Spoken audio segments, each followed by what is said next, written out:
for your help, boys.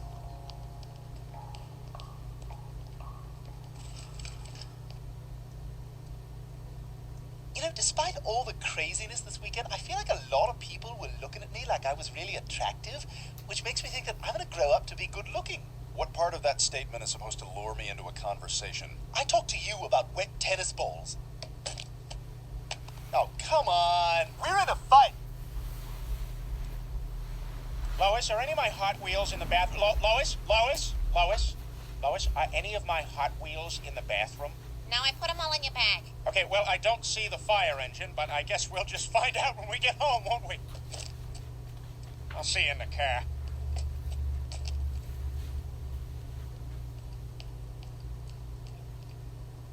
Hi, Diane. Oh, hi, Lois. How you doing? Yeah, I just thought I'd make sure you were okay. Oh, I'm managing. It's so hard to believe you can work with someone for 15 years and yet have no idea who they really are or what they're capable of. Oh, I know, and I'm sorry. So, what happens now? Will you just anchor the news by yourself? I suppose, for the time being. Well, that's kind of exciting, right? You sound like my mother. She actually bought me this blouse for my first solo broadcast. I guess that's sweet, huh? I'm sorry, I don't understand. What do you mean? I mean, how could she have known you'd be anchoring alone? I mean, none of this happened until...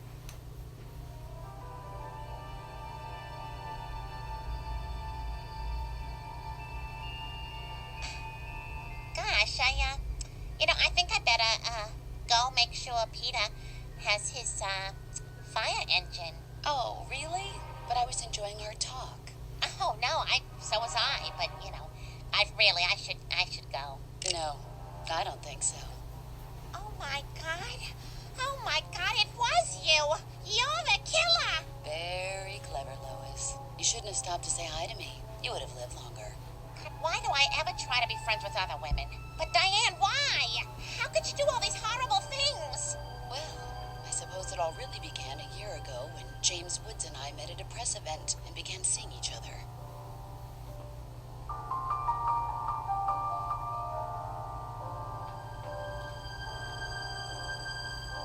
We both valued our privacy, however, so we agreed to keep it a secret from the media.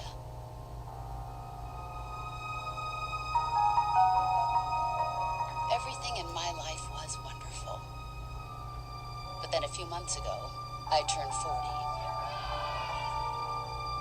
It was hard for me to begin with, but it got worse when, not so coincidentally, Tom began pushing Channel 5 News to replace me with a fresh young face, and he succeeded. 3 weeks from now, I'll be off the air. Well, apparently all men think the same way, because around the same time, James dumped me. I watched my career and my love life crumble, and I wasn't going to just stand by and take it. That's when I had the good fortune to meet a young news intern named Priscilla.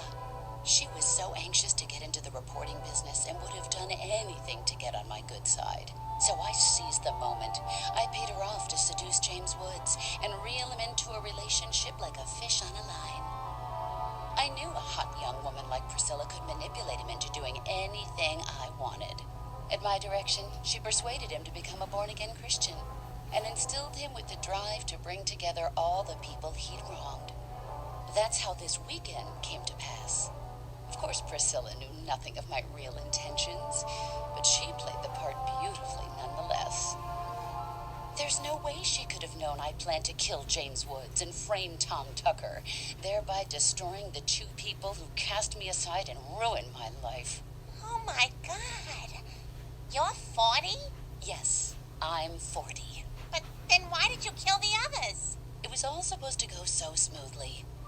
The hidden gun goes off, kills James Woods, and at the first opportunity, I retrieve the gun and plant it in Tom's bag. James Woods is dead, Tom goes to prison. Nice and easy. But Stephanie got in the way. She was in James' chair at the wrong time. And when I realized my mistake, I had to improvise. The power outage provided a perfect cover. I grabbed the knife off the dinner table and stabbed him. But as Joe pointed out, there were fingerprints. I couldn't just leave it there. So when Tom and I got separated in the gallery, I went back into the dining room and got the knife. But at that moment, Priscilla regained consciousness after fainting. She started to become hysterical. I knew I couldn't risk her revealing that I'd engineered this whole gathering.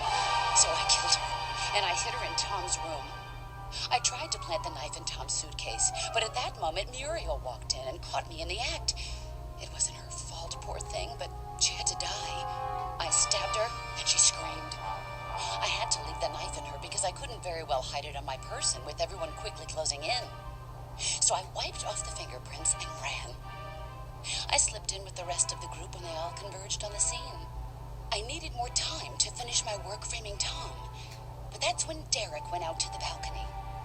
I couldn't let him contact the police before everything was in place, so I had to kill him too.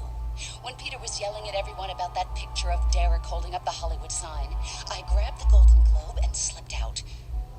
I followed Derek outside and did what I had to do. I barely had enough time to plant the Golden Globe in Tom's room and run back downstairs, where I took advantage of the commotion and joined the crowd as they were all running outside. And the rest, well, you did all the rest for me. You turned on Tom exactly as I planned. So there it is, Lois. My God. But wait, there's one thing unaccounted for. What happened to Stephanie's body? Actually, that's the one thing I don't know. Damn it! Well, now you know everything, Lois. Which, of course, means I have to kill you.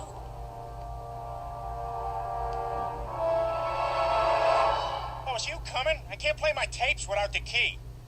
Well, actually, Lois and I were just about to go for a quick walk, weren't we, Lois? We've been getting better acquainted. All right, well, just give me the key, please. All right, Peter, I'll get it. Don't put a gun in my back. I'm not. I'm just asking for the key. Give me the key. Peter, we've been married 20 years. Please recognize when I'm acting out of the ordinary because I'm in danger. Here you go. Here's the key, Pete. Why is she calling me Pete? We've been married 14 years. She never called me Pete. Why am I trying to figure this out when I could be listening to my tapes in the car? Bye. Shall we?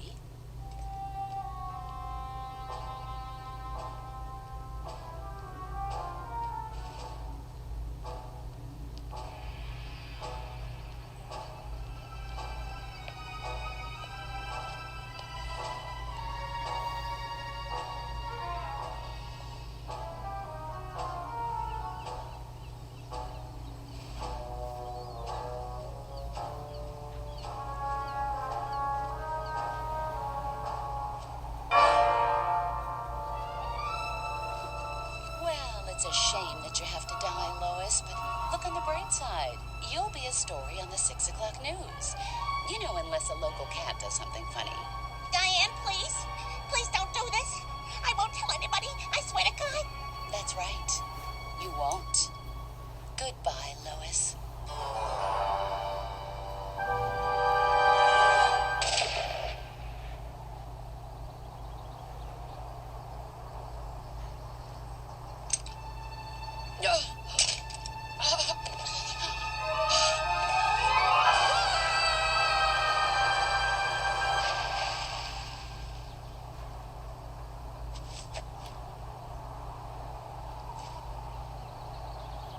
Hello?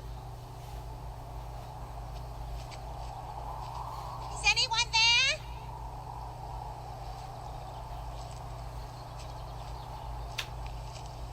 Whoever you are, thank you.